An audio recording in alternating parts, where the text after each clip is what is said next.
ताज्या घडामोडींसाठी स्वानंद न्यूजला सबस्क्राइब करा आणि बेल आयकॉनवर क्लिक करा। डोंबिवली पश्चिमेतील मोठा गाव येथे राहणाऱ्या 25 वर्षीय सुवर्णा अविनाश सरोदे यांचा प्रसूतीदरम्यान मृत्यू झाल्याची दुर्दैवी घटना घडली आहे।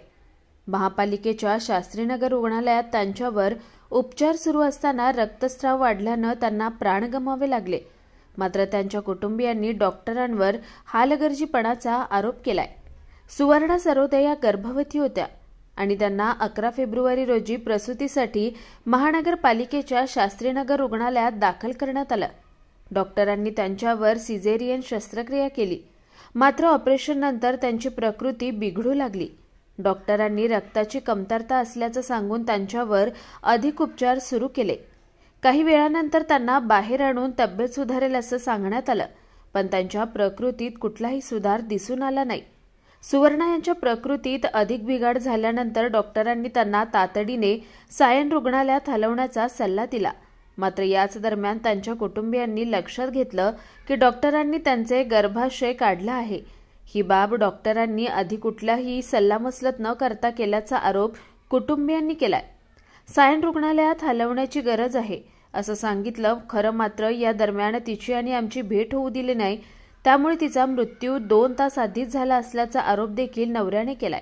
मात्र अधिक रक्तस्राव झाल्यानं सुवर्णा यांनी अखेरचा श्वास घेतला।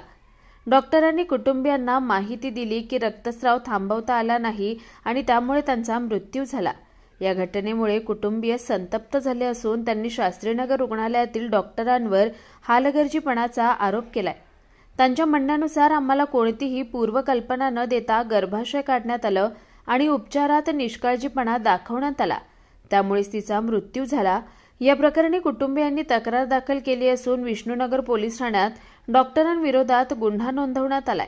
पोलिसांनी प्राथमिक चौकशी सुरू केली असून शवविच्छेदन अहवालानंतर पुढील कारवाई केली जाणार आहे। या घटनेनंतर डोंबिवलीकरांमध्ये संतापाची लाट उसळली असून शासकीय रुग्णालयांमधील आरोग्य व्यवस्थेवर प्रश्नचिन्ह उपस्थित झाले। स्थानिक नागरिक आणि सुवर्णा यांच्या नातेवाईकांनी न्यायाच्या मागणीसाठी आवाज उठवण्यास सुरुवात केली आहे। ही घटना फक्त एका कुटुंबाची नाही तर संपूर्ण वैद्यकीय व्यवस्थेतील त्रुटींवर प्रकाश टाकणारी आहे असं मत सामाजिक कार्यकर्त्यांनी व्यक्त केलंय।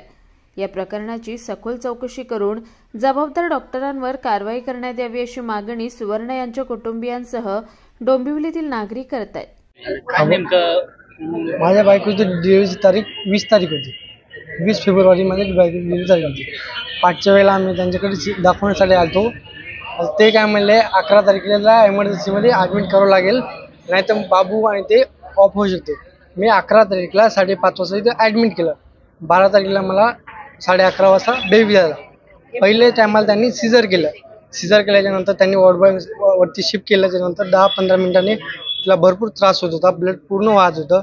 मी सिस्टरला सांगत होतो, मग ते म्हणले ब्लड वाहतच म्हणले। नंतर तिला जास्त त्रास झाला, मग डॉक्टरांना बोलवलं। डॉक्टर म्हणले काही टेन्शन घेऊ नको, फक्त ब्लड सर्क्युलेशन होतं, आपण ओपीडीमध्ये जाऊन ब्लड लावून नॉर्मल तुझं पेशंट होईल। त्यासाठी मला 8 वाजता त्यांनी खाली नेलं। 8 वाजता त्यांनी खाली नेलं ओपीडीमध्ये, फक्त ब्लड चढवायचं आहे म्हणून। 8, 9, 10, 11, 12 3-4 घंटे त्यांनी मला नुसतं फिरवलं। मला नंतर बाहेर आल्याच्या नंतर 3 घंट्याच्या नंतर डॉक्टर बोलले, मोठे डॉक्टर होते, ते म्हणले काही टेन्शन घेऊ नको, 2 घंट्यामध्ये तुझे चांगलं होईल पूर्ण। मी वरती आल्याच्या नंतर मला कळलं त्या मावशी माझ्या बायकोची पिशवी घेऊन ती लपवून फेकून देते बाहेर।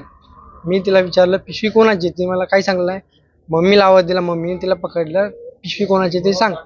तेव्हा त्या डॉक्टरने सांगलं की ही पिशवी तुमच्या सुनेची आहे। त्यांनी आम्हाला न कळताच माझ्या बायकोची पिशवी काढली आणि पहिलं ऑपरेशन त्यांनी फेल केलं, त्याच्या निष्कर्ष दुसरं पण ऑपरेशन फेल झाल्याच्यानंतर त्यांनी आतमध्ये ठेवलं। भरपूर कंडिशन मला म्हणले ते साईनला तुम्ही हलवा। मी साईनला लगेच हलवू लागलो, मग ते म्हणले अजून दुसरे मोठे डॉक्टर येतात, तुम्ही 5 मिनिटं 5 मिनिटं म्हणून त्यांनी मला 5 घंटे थांबवले। 5-6 घंटे माझी एकच माग आहे की माझ्या बायकोला न्याय भेटला पाहिजे। तो पण आम्ही इथून उठणार नाही आणि काय मृतदेह हातात घेणार नाही। कुणाल मात्रे, स्वानंद मीडिया, डोंबिवली। ताज्या घडामोडींसाठी स्वानंद न्यूजला सबस्क्राइब करा आणि बेल आयकॉनवर क्लिक करा।